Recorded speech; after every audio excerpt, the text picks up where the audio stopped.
Naniniwala si Senate President Chis Escudero na hindi dapat isang komite lang ni Senator Ronald De La Rosa ang manguna sa investigasyon ng Senado sa war on drugs ng nakaraang administrasyon.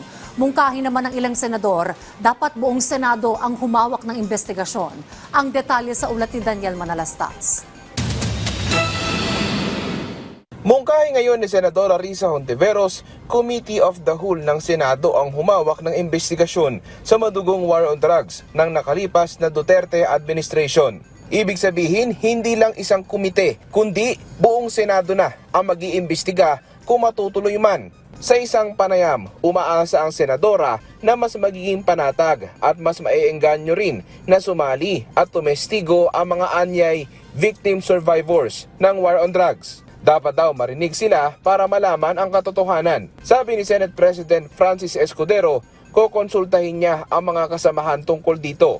Pero nakausap na raw niya si Senator Ronald De La Rosa at mismong si SP Cheese naniniwalang hindi sila De La Rosa ang dapat manguna sa investigasyon.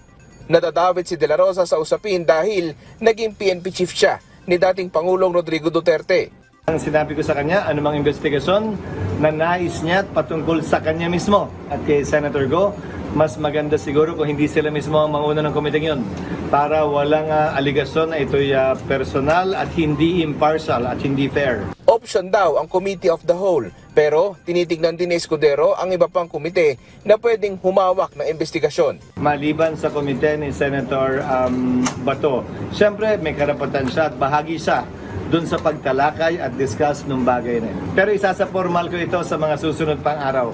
Magkikita kami itong weekend pagbalik ko.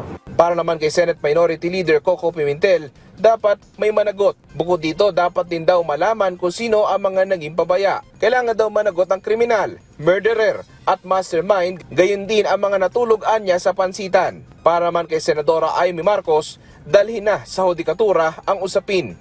Kasi kung tutuusin, ang tagal-tagal na nito, bagal-bagal. Yun na nga yung dinadaigin natin na sana kung may mga pulis, may mga general, may mga opisyal na talagang nagsala, abay, parusahan na yan, para hindi na tayo pasukin ng mga ICC na yan.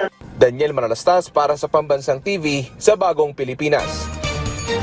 Pinal na ang desisyon ng Kamara na bawasan ng 1.3 billion pesos ang panukalang pondo ng Office of the Vice President para sa susunod na taon. Mula sa orihinal na alokasyong higit 2 bilyong piso, ay ginawa na lang itong 733 million pesos. Ang ibinawa sa pondo, inilipat naman sa Assistance to Individuals in Crisis Situations Program ng DSWD at Medical Assistance for Indigent and Financially Incapacitated Patients Program ng DOH. Ayon kay Appropriations Committee Chair Elizalde Co, overlapping functions at redundant expenses ang dahilan sa paglilipat ng pondo. At sa pamagitan ng ginawa nilang reallocation, mas makatitipid daw ang gobyerno at mas epektibong magagamit ang budget. Nainiwala rin ang Appropriations Panel na mainam ang hakbang na ito para sa mas epektibong pangasiwa ng panukalang pondo.